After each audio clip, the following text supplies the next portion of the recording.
The multi-millionaire e-cigarettes tycoon bound, beaten and robbed.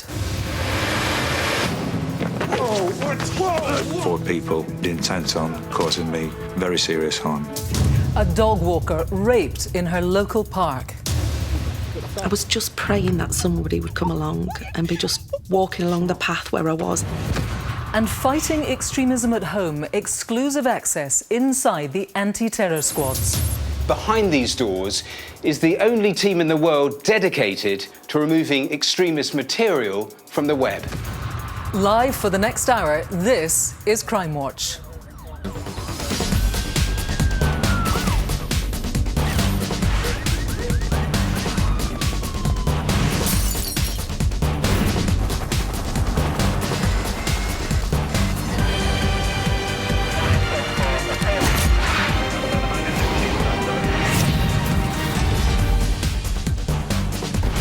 Hello and welcome to Crimewatch. We are live for the next 60 minutes with the latest crime investigations, news and appeals. The studio is full of detectives, all hoping that you can make a difference and crack their cases tonight. Yes, and I'll have my latest collection of wanted faces, including this man, who's considered a risk to children but has gone AWOL. Plus, criminals caught in the act on CCTV. Just look at this gang of lowlifes conning their way into an 85-year-old woman's house to steal from her. There's a leak everywhere. Water flood, the water's up this height. We've got some great images of the 4 of the men involved. Let's get them locked up tonight. And I'll have the inside story of what at first appeared to be a horribly bungled burglary, but soon became apparent was a sadistic double murder. There was far more violence than you're used to seeing, even in a murder scene. I've never known burglars who kill pet cats.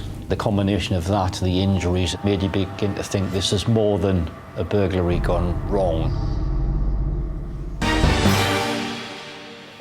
I'm going to ask you right now to just take a look at some images and, well, I should warn you, they're pretty gruesome.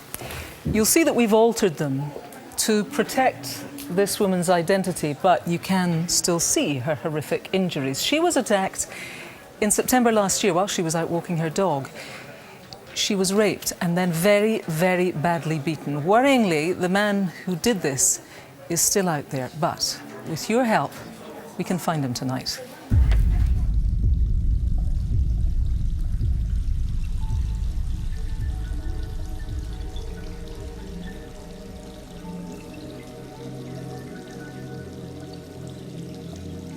The water just went blood red. I was just covered, all my face, all my hair, my head, everything. Absolutely covered in blood. My face was black and blue and I had black eyes. It was a total mess. I just went totally numb to everything. It was almost like, unless I looked in the mirror, it was like it didn't happen. But every time I looked in the mirror, it was a reminder.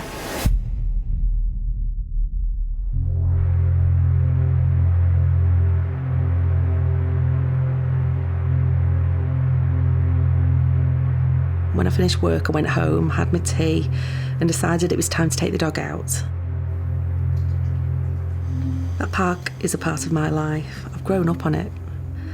I've played with my friends on there and had picnics with my mum and stuff for tea on a nice hot day. Yeah, so that park is mine. It's part of my childhood. I bumped into some other dog walkers that I know, so I said hello to them, as you do. Hi, how are you doing? Come on. And I just carried on and went on to do my usual walk through the park.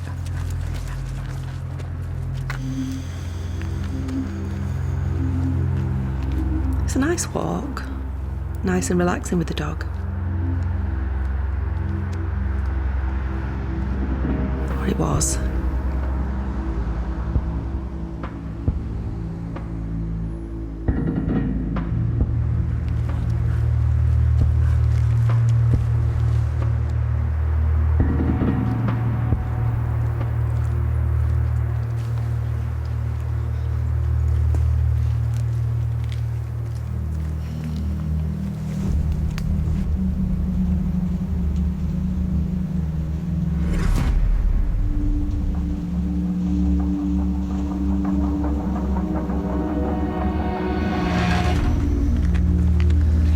the time?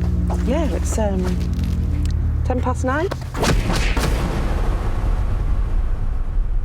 No warning.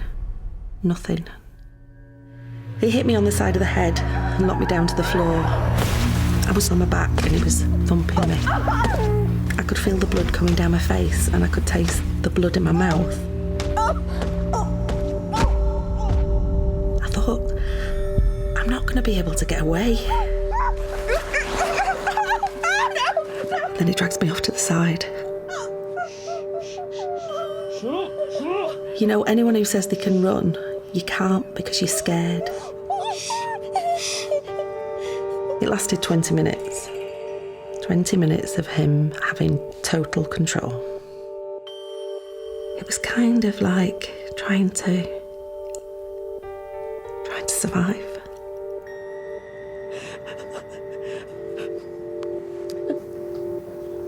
I was just praying that somebody would come along and be just walking along the path where I was. I remember seeing the bungalows at the top, just praying that someone would be near that window. But I was just wishing for it to be over. Right, I'm off. Done.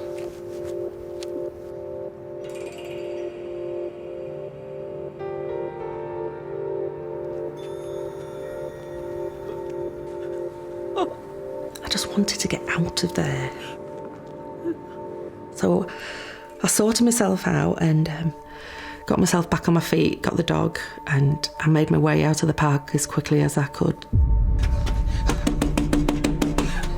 I just went to somebody's house and I banged on the door.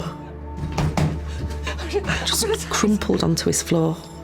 I just remember looking at the blood dripping off me and looking at my hands. I was shaking.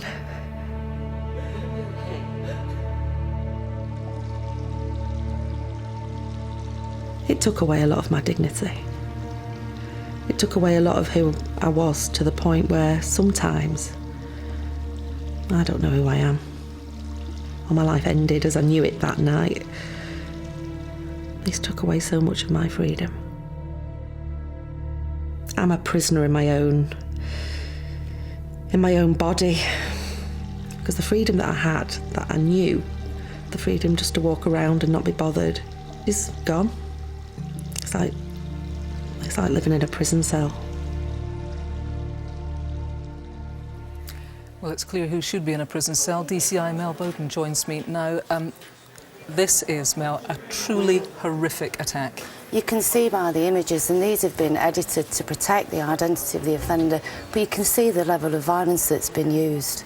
We heard the woman in her reconstruction there say this was a park, an area that she knew very well indeed for many, many years. Just take us through the route that she took. It is an area she knows very well. We know that at around 9:10 on Saturday, the 28th of September 2013, that the victim has entered through into the racecourse park through the Crimewatch Road side. She's walked along the footpath and she's aware of a male behind her who asks her for the time. He then punches her to the face, knocks her to the ground, and he continues to beat her and subsequently rapes her. Right, what do you think you know for sure about this violent attacker? We know that this man is white, around 20 years old, slim build, clean shaven, 5'8" to 6 foot tall. We also know that on the night he was wearing a dark hooded top, pale jeans and canvas shoes, pale canvas shoes, we think white, and we've actually got a pair of those here. They are quite distinctive, white canvas shoes that have obviously the elasticated stripes at the side. It was a public park, it wasn't that late at night, around about 9:10. Yeah. Witnesses, presumably, there must have been. The park is, there are people at the park that overlook the park that live nearby. It's an area that's really popular with dog walkers as well. It was 9:10, so although it was dark, it wasn't particularly late, so somebody will have heard something or might have seen something. And as you say, this was the evening of the 28th of September last year. 2013. DCI Bowden for now, thank you very much.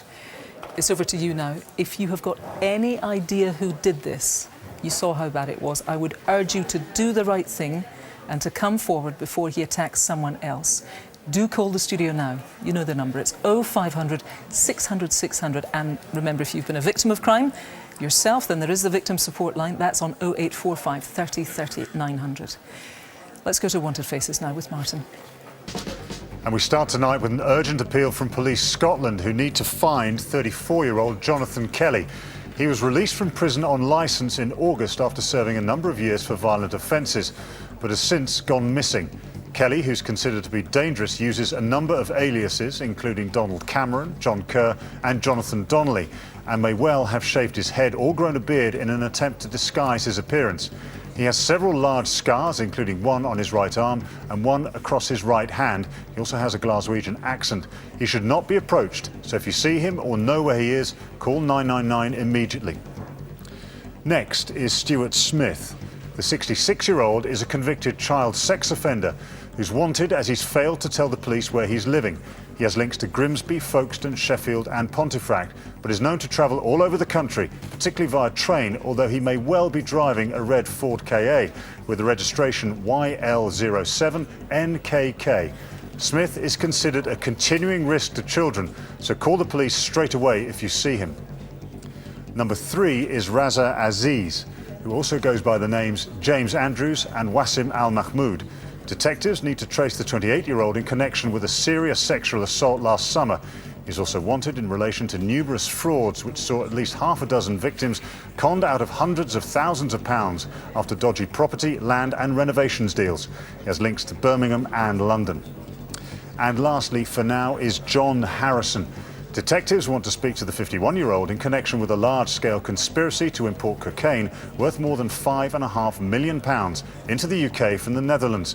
Harrison has links throughout Kent and Surrey and to the Knightsbridge and Chislehurst areas of London. He's on the short side at 5 foot 5 inches tall. Now, all of the faces are on the website and available on the red button until midnight. If you know where any of them are, call and text the numbers on the screen. Text will be charged at your standard message rate. A roundup of the latest crime news now, starting with an urgent appeal on behalf of Hertfordshire Police, who need to trace 41-year-old Nijamul Islam in connection with a horrific incident during which a woman was attacked by dogs at kennels in Great Amwell near Ware last week. The 30-year-old victim was so badly injured, her arms may need to be amputated. More than 100 dogs were seized after the attack, 40 of which have since been put down because of their poor health and aggressive nature. Islam, who's from Edgware in London and has links to Manchester, has a disfigured left eye and a deformed right hand. He'd previously been banned from keeping dogs after being found guilty of animal welfare offences in 2012.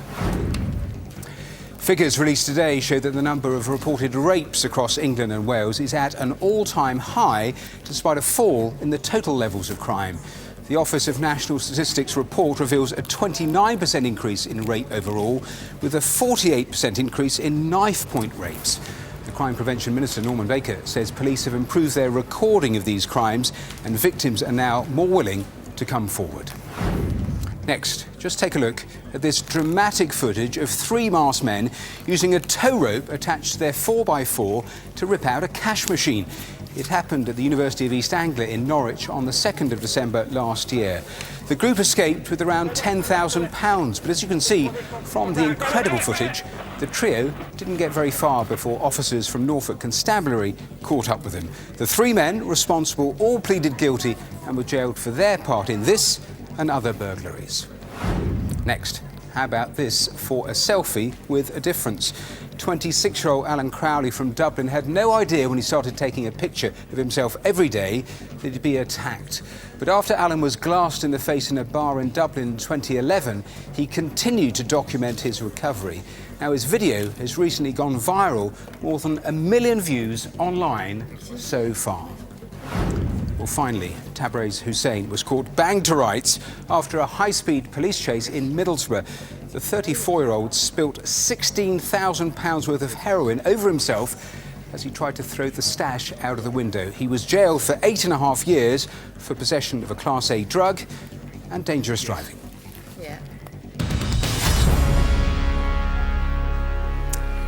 Of course, there is one major story that has dominated headlines in recent months.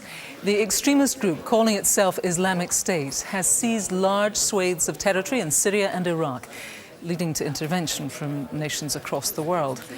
Threat levels have been heightened here too, amid growing concern over what will happen when those who've gone to fight return to Britain. With many young people apparently being radicalised online, Matthew's been given exclusive access to the National Counter-Terrorism Unit, who face the enormous task of policing the internet. The battle against terrorism is being fought on the ground, from the air, and online. As extremist groups like IS turn to the internet to spread their propaganda, so too do the people trying to shut them down. Terrorism and the risk of radicalisation is not a new threat, but what's different now is the sheer number of British people being recruited, some of whom had no previous links to extremism. The government says more than 500 British nationals have travelled out to Syria and Iraq. Reports suggest their average age is between 18 to 29, and that many have been drawn into the conflicts by what they've seen online. Today, social media means that if I'm a 21-year-old guy in Bradford who's thinking of going out to Syria to join the Islamic State, I can go online and find a fighter, maybe from Leeds, who's out there, who's 21, who's of the same background as me, who's fighting. And we can have a two-way conversation. And I can ask him all the things that matter to me. How did you hide this from your parents? What's it like? How did you make the transition from Turkey into Syria? So all of these concerns I have in my mind, I can now get over by having a discussion with another guy who's just like me. And that's one of the things we've noticed. The guys out there are constantly saying, we're ordinary, we're not special. If I can do it, you can do it. So what can be done to tackle online radicalisation and the threat of extremism here? A key part of the police effort is to work with Muslim communities, the overwhelming majority of whom condemn the terrorists. Good afternoon. I'm good, thank you, yes. In Birmingham, Detective Chief Superintendent Sue Southern is visiting the city's largest mosque to make a direct appeal. I need families to come forward much sooner so that we can help to slow down the number of people that are travelling. What we've been saying to communities is be aware of what your young person is doing. Are they spending more time in their bedroom on the internet? If so, what are they looking at? Recognising that reach of the jihadis through social media.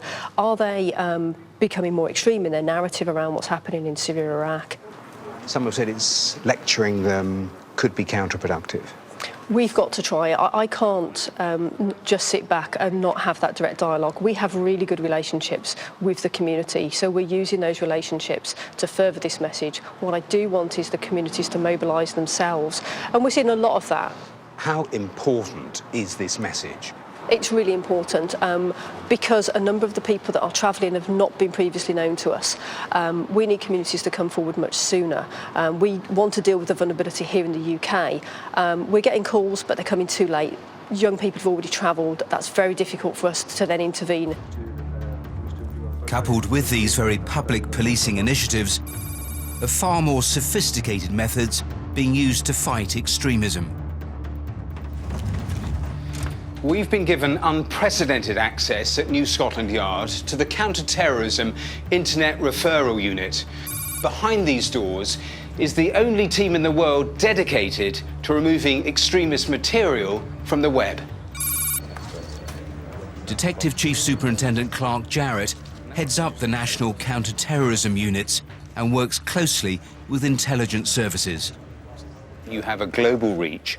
Tell me what this unit actually does. We have a team of dedicated, highly skilled detectives and police staff that search the internet using technical tools and their own experience to find and remove terrorist content. Give me an idea of the volume of the extreme material you're seeing. The team are removing over 1,000 items of illegal terrorist content a week from the internet. Approximately 80% of that is coming from the conflict zone in Syria and Iraq.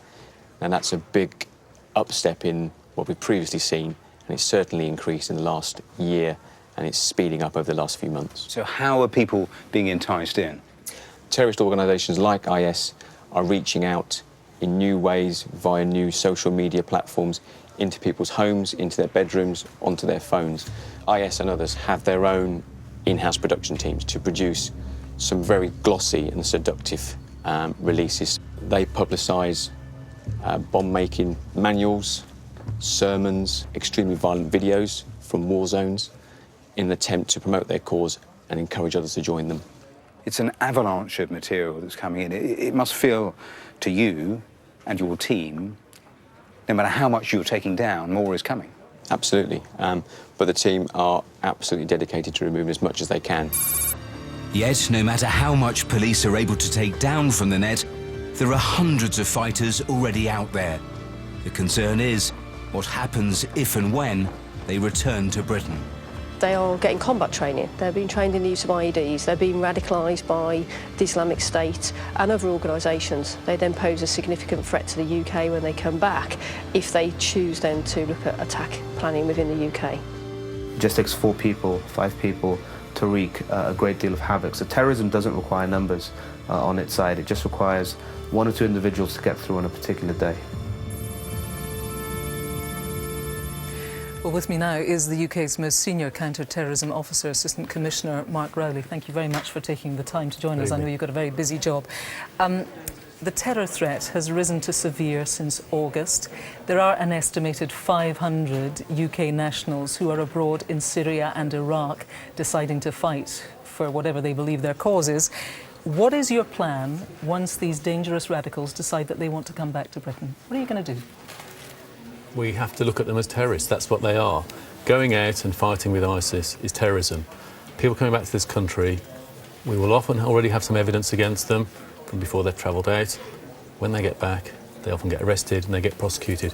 We're charging increasing numbers of people in this country with terrorism offences, some relating to what they did overseas, and we're also disrupting an increasing number of plots in the country. It's very interesting that you say these are individuals for whom you may have had more than suspicions, but evidence was the word you just used. Some people might wonder, well, you're shutting the door after the horse is bolted. If you had evidence on them before they left, why are they not already arrested and charged? I didn't say evidence before they left, unfortunately. We've got evidence since they've left. So what we need, and it's one of the things we want to talk about tonight, what we need from the public is early warning about people who've been drawn into radicalisation.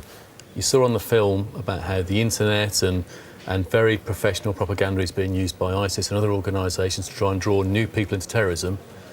We're getting increasing referrals from families, increasing signs of confidence in us, telling us about concerns about their children, their relatives, their friends. But if that report comes after they've left the country, we can gather evidence, but we're not going to be able to intervene until they come back. What about the current daily threat then? You've got plenty of officers, you've got a very reasonable budget. What evidence is there for the public that you are making things better right now, day to day? Day to day, we're arresting more people. This year, we're arresting more people month on month. We've done for a long time. We're disrupting more plots. We're also trying to be more preventative as well. So we're going after the people in communities who are acting as fundraisers, acting as recruiters, acting as spokespeople for ISIS, because they, alongside the social media products and things that you've seen in the film, that together is what's drawing new people into terrorism. So we have to tackle them as well. It's a very big ask, isn't it, to say to British Muslim families, if you have a suspicion, if you have a worry, no matter how small, come to us, the police force, and turn your son or daughter in before they get into really big trouble. That's a very big ask. It's a very big ask. We have seen dozens in recent months, dozens of families come to us and make exactly that comment. They are so concerned. We can all see it's completely awful what's going on in Syria. And anyone wants to prevent their friend, their relative, their son, their daughter from ending up there. Sometimes they come forward soon enough we can intervene and prevent it, and other times they've gone and it might be too late for that child, but they may have siblings that the family are worried about. Very briefly, one word, are you confident you and your team are on top of this? We're on top of it, and can I say there's 3 pieces of help we need. We need help on websites, we need help identifying problem people in communities, and we need help who are the people recruiting and training people, encourage people to go overseas. More than a word, but I know why you did it. Thank you very much. That was Assistant Commissioner Rowley there. You can report online terrorist material at www.gov.uk/report terrorism or any suspicious activity to the anti-terrorist hotline 0800 789 321. Right, still to come tonight, the terrifying raid at the home of a self-made millionaire. Get in there! Get in there! The one place that I cherish as being safe is my home. Tell me where the gold is! And it destroyed that, really. And that's a greater offence than anything that was taken. Well, that's coming very soon, but first Martin has got his latest batch of CCTV. Yes, some really nasty ones tonight, starting with a sickening crime against an 85-year-old woman in her own home. Watch, and unusually for CCTV, listen carefully. This is inside the home of a disabled pensioner in northwest London on a Friday afternoon in August. You can see someone's keen to find out if anyone's home, peering through the letterbox, trying the door handle, and even attempting to force it open. The noise alerts the lady who lives in the house. She opens the door to two men who tell her they need to come in as there's been a flood next door. There's a leak everywhere. Water flood, the water's up this height. When she refuses, they barge in, almost pushing her over. One of them orders her into the lounge where he rips off her jewellery, while the other makes his way upstairs. A few seconds later, two more men arrive. The gang search the house, one of them warning the others to watch out in case the victim has a panic alarm. Make sure she hasn't got a panic in around her neck. When they realise she does, they scarp her. Panic button in it. What? Panic button. No way. What a despicable bunch of thieves, targeting a vulnerable pensioner in her own home.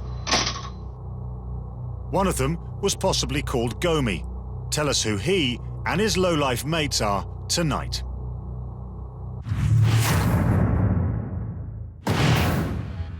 It's just after midnight on a Friday in August inside a takeaway shop in Bishop Stortford in Hertfordshire. A man and a woman have become involved in an argument with two men who are waiting for their food. The row continues for a good few minutes. The man in the pale top walks away briefly, giving us a nice shot of his distinctive tattoo. The woman and the shorter guy keep arguing when suddenly the man in the pale top lashes out at her friend, punching him over and over again. The guy in the darker top holds the woman back as the bigger man pushes the victim onto the floor, where he repeatedly stamps on his face. The two men then leave. We need names for the tattooed attacker and his mate. Who are they?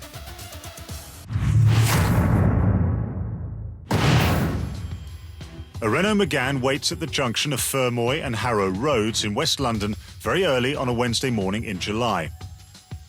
The 64-year-old driver, who's on his way to Ramadan prayers, hesitates when he becomes aware of a couple having a heated argument.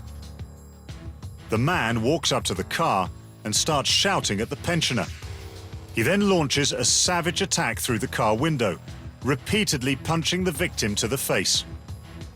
The pensioner staggers out of his car, bent double by the pain of his injuries. The woman, who's with the attacker, hesitates for a few seconds before the pair of them leave, walking off up Harrow Road. The elderly victim suffered a fractured eye socket and may lose his sight. Now, it's not a great picture, but someone knows who was responsible for this vicious, unprovoked attack. Name, please. A balding man wearing trainers has asked to try on an expensive tag watch at a jeweller's in a shopping centre in Harrow on a Thursday morning in August. The shop assistant kindly does it up for him, but as soon as it's on his wrist, the reason for those trainers becomes clear. She tries to grab him, but he's too quick, sprinting off into the shopping centre. The clock's ticking. It's time for you to name this speedy watch thief tonight. If you need another look, all the CCTV is on the website. Call and text the numbers on screen if you can help. Calls are free from most landlines. Some networks and mobile operators will charge. Now, just a few years ago, 48-year-old Jason Cropper was, he was scraping by on benefits, living in a rented one-bedroom house. But then he spotted potential in the emerging e-cigarettes market. After a lot of hard work, he became a millionaire many times over. But surely no money will ever compensate for the peace of mind he's lost since a masked gang raided his home.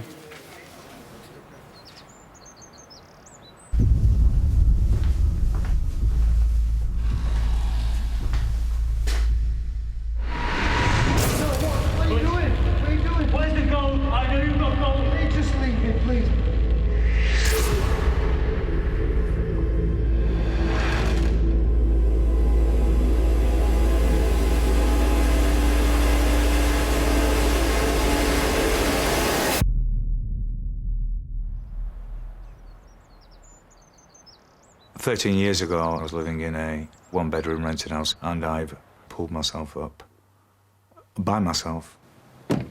It's not like I've had a silver spoon, you know. There's been tough times in my life, and I've worked extremely hard to produce for myself the life that I want. I've always been a bit of, you know, maybe a rolling stone, people might say.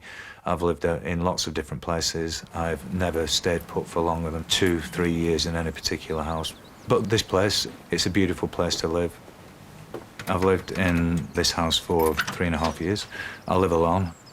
It's a mad world out there, and, you know, the business world is a mad world, and when I actually get here and come in through the gate, I find it very tranquil. Once again, the people whose job it is to protect this country... That night, I'd ordered an Indian takeaway, delivered probably at about 10:30, and I ate it watching Newsnight.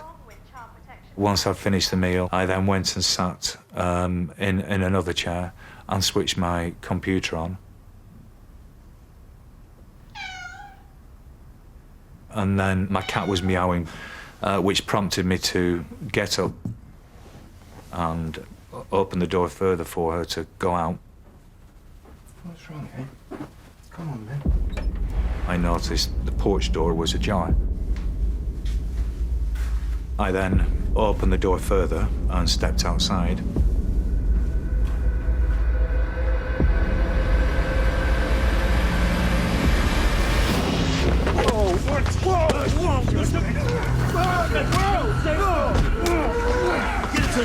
I thought they were here to kill me. I didn't know who they were. 4 people who seemed intent on causing me very serious harm.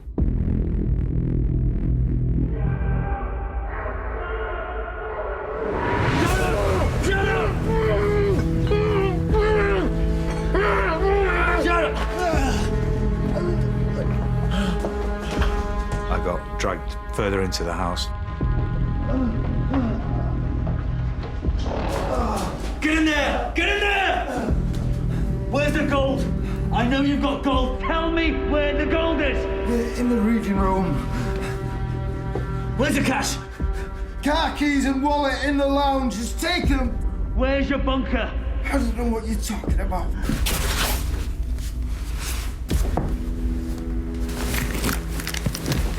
I got a towel placed on my head. Take the car. What are you doing? What are you doing? Then I got liquid was poured all over me, which started to burn. No, what are you doing? What are you doing? It's burning! And I thought they're going to set me on fire. No, please! I found out almost certainly it was bleach that had been poured on me. I've got them! Come on! Don't you even think about calling the police, understand?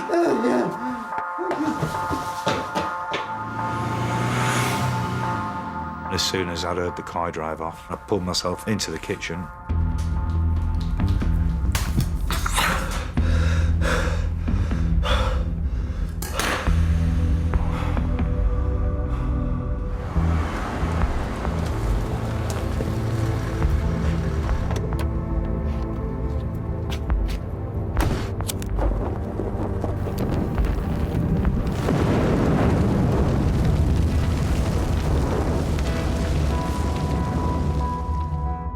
Alpha Car 3, you can show us down at this location now.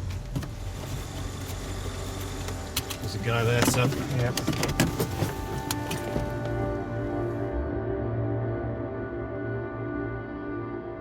The one place that I cherish as being safe is my home.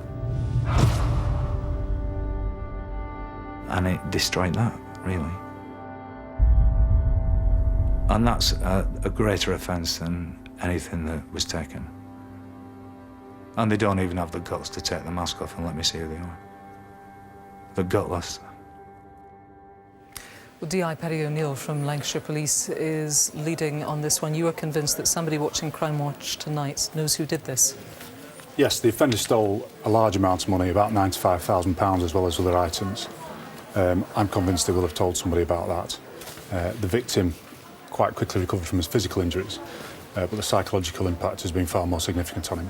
We saw that these attackers, you know, they said some pretty strange, unusual things to Jason.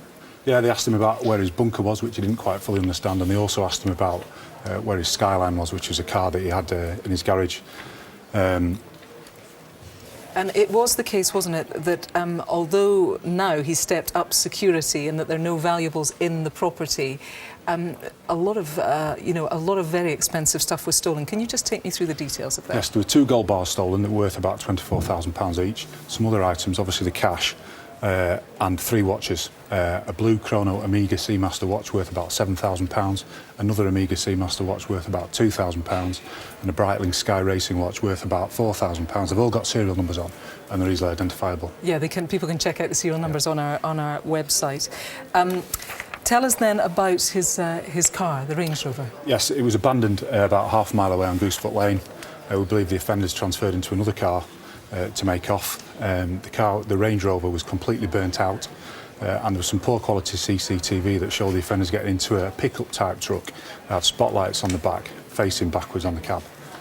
We would ask anyone who saw that vehicle travelling around that night, or anyone who they think had access to a vehicle like that and could have been involved, to contact us. OK, D.I. Paddy O'Neill, thank you very much for now. Well, if you know anything about what happened to Jason or have been offered any of the items that were stolen, please do contact us now. It is 0500 600 600 as usual in the studio, or of course you can speak anonymously to Crime Stoppers. They're on 0800 555 111. More faces now, starting with this pair. Ibrahim Abdul Rahman and Abdul Ramu Chamu. Detectives need to find them in connection with the rape of a 15-year-old girl in Doncaster in 2008. 33-year-old Abdul Rahman also uses the first name Jamie and has links to Lincolnshire. Chamu is 27. Both men are Sudanese and in the country illegally. 7 is Helio Andre, who is also known as Tobe. Police want to trace the 21-year-old in connection with a £1 million conspiracy to supply crack cocaine and heroin across Merseyside and Cheshire. Andre, who's a former professional footballer, usually wears Liverpool or Burscough FC branded clothing, as you can see here in this police surveillance footage. Now, he has scars from stab wounds on his back and legs, and links to Liverpool, Chester, Wigan, Portsmouth, Amsterdam and Angola. And finally, we have Lee Doyle. Police want to find him after an 83-year-old woman was burgled while she was at home. The victim's handbag containing cash and bank cards was stolen. The cards were later used to withdraw hundreds of pounds from her account. 29-year-old Doyle has links to Botley and Tame in Oxfordshire and to Weston-super-Mare. Call and text the usual numbers if you recognise any of tonight's faces. And of course, they're all online and on the red button. So still to come tonight, how a horrific double murder was solved thanks to a Crimewatch appeal and an eagle-eyed 8-year-old boy.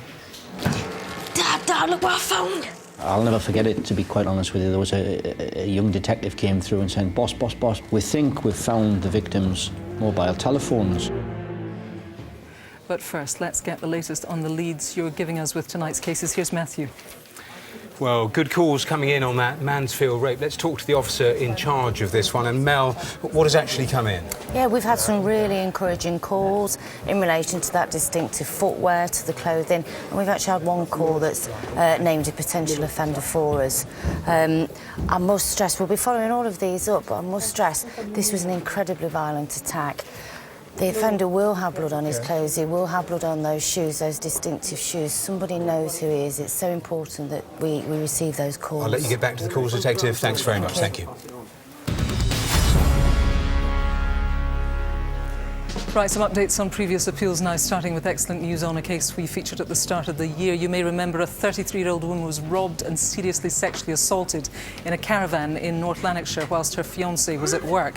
Well, following the appeal, 2 people came forward and told police they had found a gun, a mobile phone and some clothing near to where the couple's stolen BMW was recovered.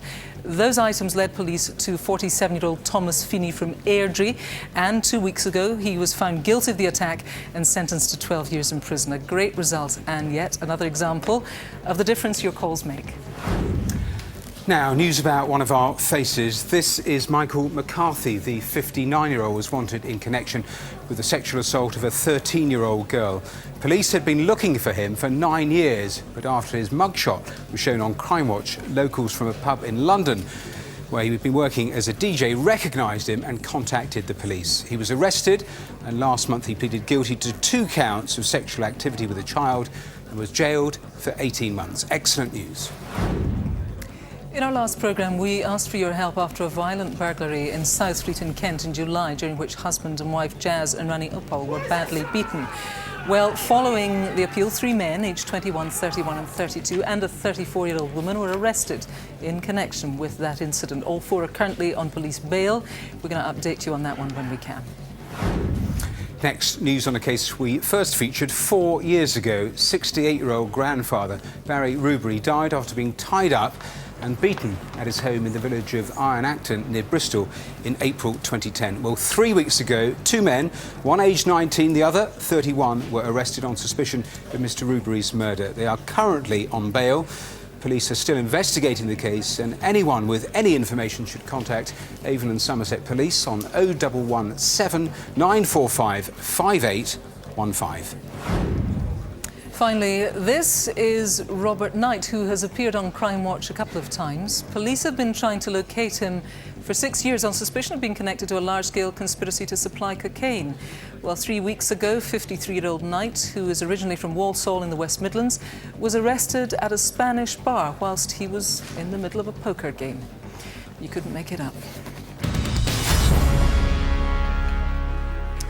More CCTV now, starting with a shocking attempt to steal a woman's car in Oldham, which happened just a few weeks ago. A woman drives her Audi Q3 up to the barrier of her work car park on a Friday morning. She gets out to unlock the padlock, leaving the engine running and the door open. While she's out of the car, a man in a dark hoodie runs up to it and climbs in. The victim realises what's happening and tries to sprint back to her car. They struggle, and he even attempts to reverse off, dragging her with him. The car rolls forward, with the victim still grappling with the man inside. He eventually gives up and runs off. Luckily, the victim wasn't seriously hurt. An audacious and dangerous incident. Name this thwarted thief.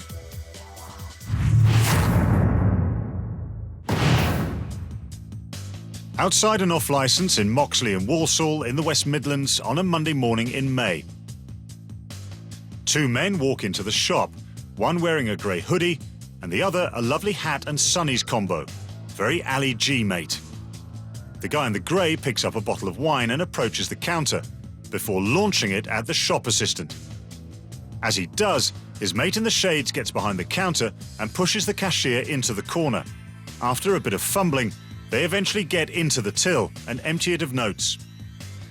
But the guy in the grey isn't done, hurling a large bottle of vodka at the victim before legging it with another. Exactly a week later, and the pair are at it again, inside a convenience store in Darrelston, also in Walsall. Now, their clothes may be different, but the routine is the same. And this time, it's the shorter guy in the sunglasses. He's selected his wine and is standing by the counter. Suddenly, he lashes out, trying to hit the cashier with the bottle. His mate, wearing a cap, then joins in, but the quick-thinking shop assistant grabs a wooden pole and fights back. The scuffle spills over onto the shop floor, where the trio struggle. The man in the cap leaves the victim and his mate to it and heads back behind the counter, where he rips out the cash drawer. The pair then scarper. A shocking level of violence, all for the sake of a few £100s. We need you to name these thugs tonight.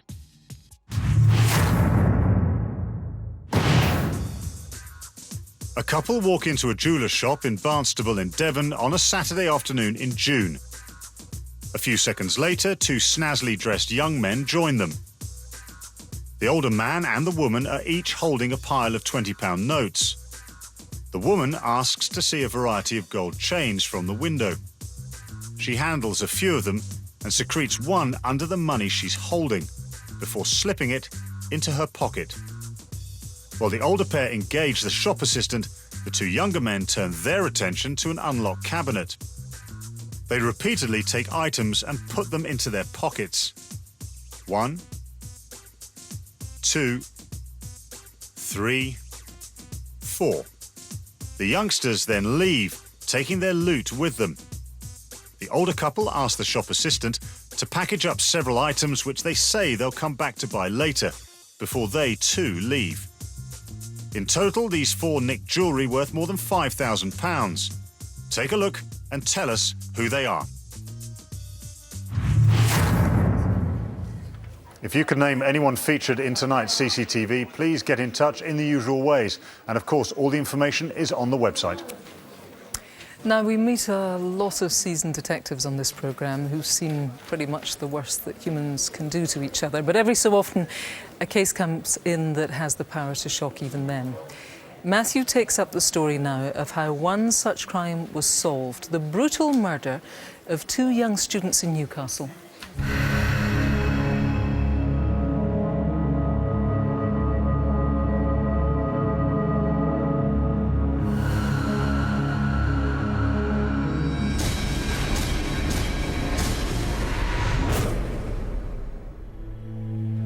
The body found wrapped in a duvet was Si Zhu, known as Cici. Her boyfriend, Zheng Xuanyang, known as Kevin, was also found dead in the flat. Both had been savagely murdered. It was quite obvious from a very early stage that there were no obvious suspects and there were no great clues leaping at you from the very beginning. Cici and Kevin were both 25. They'd come to the UK to study at Newcastle University, where they'd met. Both were planning to return to China. The autopsies indicated the couple had been killed 2 days before their bodies were discovered. It also revealed a disturbing picture of how the couple died and the sadism of their killer. There was far more obvious violence than you're used to seeing even in a murder scene. There was a gag stuffed into her mouth, so she would have had extreme difficulty breathing. Kevin had received a large number of head injuries, in excess of 50.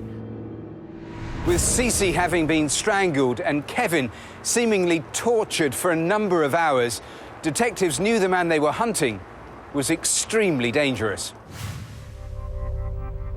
At the crime scene, it was established that a laptop and mobile phones had been stolen, and there was yet more macabre discoveries. The couple's cat had been drowned and left in a bucket under the sink. I've never known in 25 years burglars who kill pet cats, and then the combination of that, the injuries, then made you begin to think this is more than a burglary gone wrong. Just when the search teams thought the scene couldn't throw up any more surprises, they made another strange discovery. There's something I think you should come and have a look at. There was a pair of khaki-coloured trousers, and they were a size 36-inch waist. Kevin was a 31-inch waist, so they quite clearly weren't Kevin's. And they were heavily blood-stained, and the distribution of the blood staining was suggestive that they were probably worn by the murderer. The trousers were rushed off for urgent DNA analysis. Tests returned not only a full DNA profile of the wearer, but revealed the person they were looking for was also Chinese.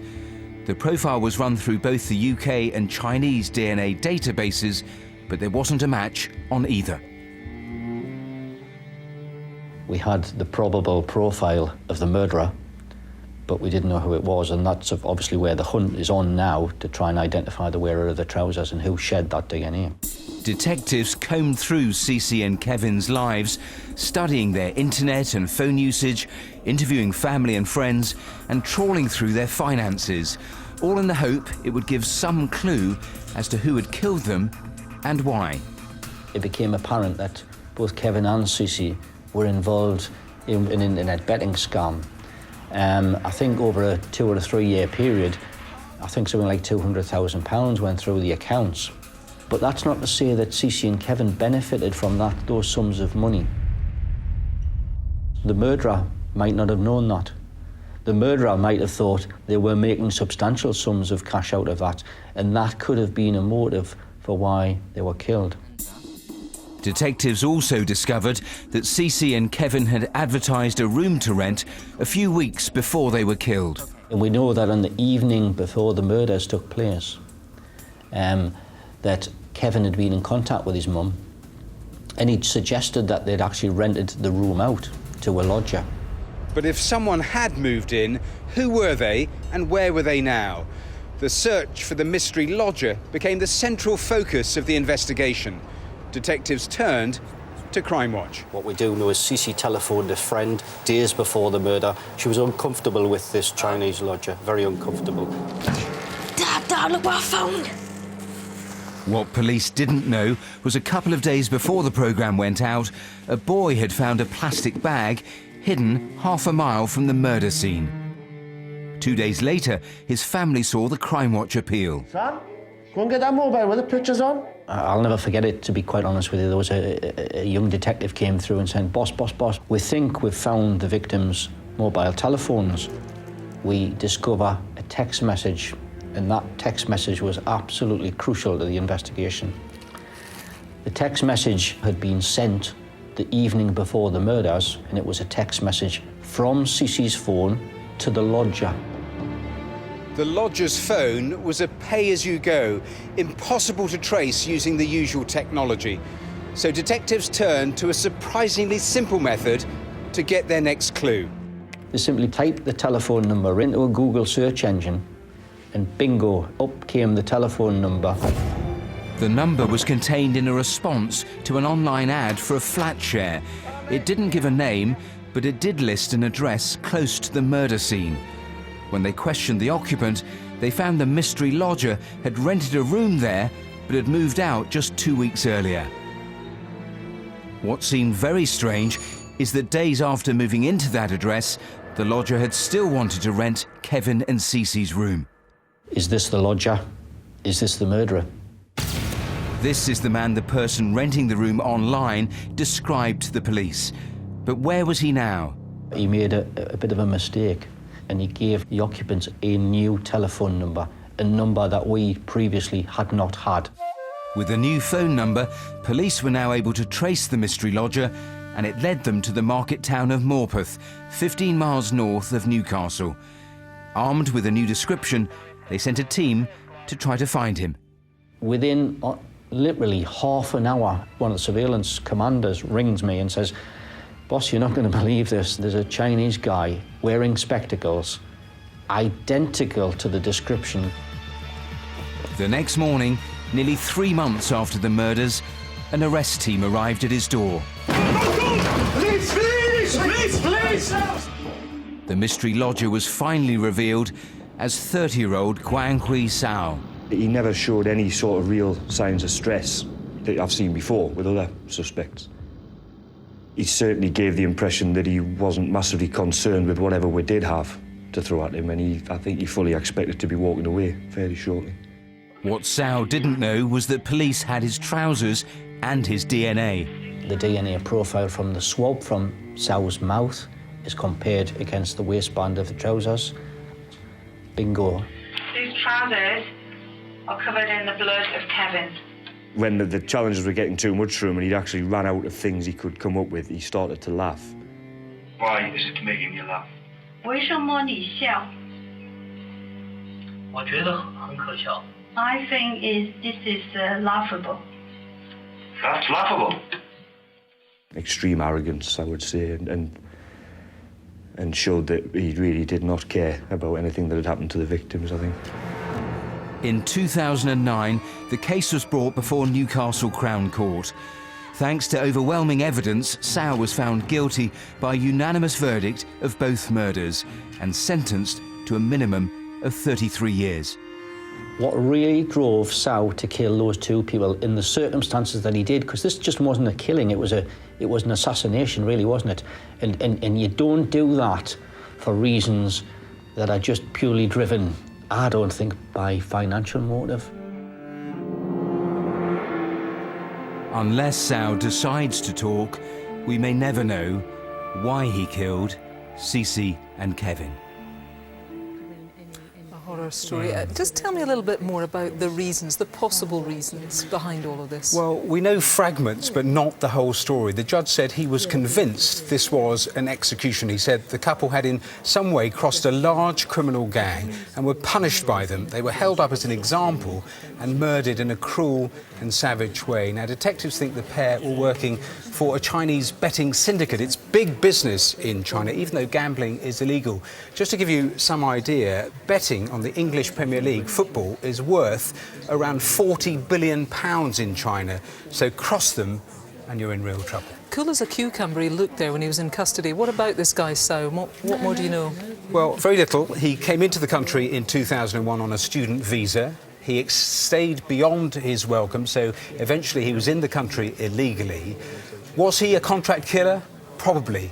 Could they prove it? No, even though they travelled to China and investigated links with triad gangs. And totally devastating for the families of these young students. Really devastating. Remember, in China there is a one-child policy, so both these families lost their only child, lost their future. Now, Cece's father said it was like the sky falling in on them, and Kevin's mother said, we have been sentenced to hell. Absolutely agonising for them. Thank you, Matthew. Just got time for a final check on the calls. Here's Martin. Well, the phones just haven't stopped all night. Real sense of excitement in the studio with all the calls that are coming in. Let's have a look at wanted face number 2, Stuart Smith, the convicted child sex offender. Dozens of calls coming in on this, all placing him in areas where officers know he has links. Those sightings within the last week. And Raza Aziz, wanted face number 3. Officers have had significant leads on this, all of which are being followed up now. That is outstanding news. Busy, busy, that's everything for now. But remember, all of tonight's appeals, including the Instant Room phone numbers, are on the Crimewatch website. The wanted faces and CCTV are also available on the red button until midnight, and you can follow the progress of the cases on Twitter. The phone lines are going to stay open until midnight tomorrow. We're going to be back with an update after the news tonight. That's at 10:35. The viewers in Northern Ireland are going to have to wait until 11:10. But for now, from everyone here on the programme, thanks for your calls. They make a difference. Bye-bye.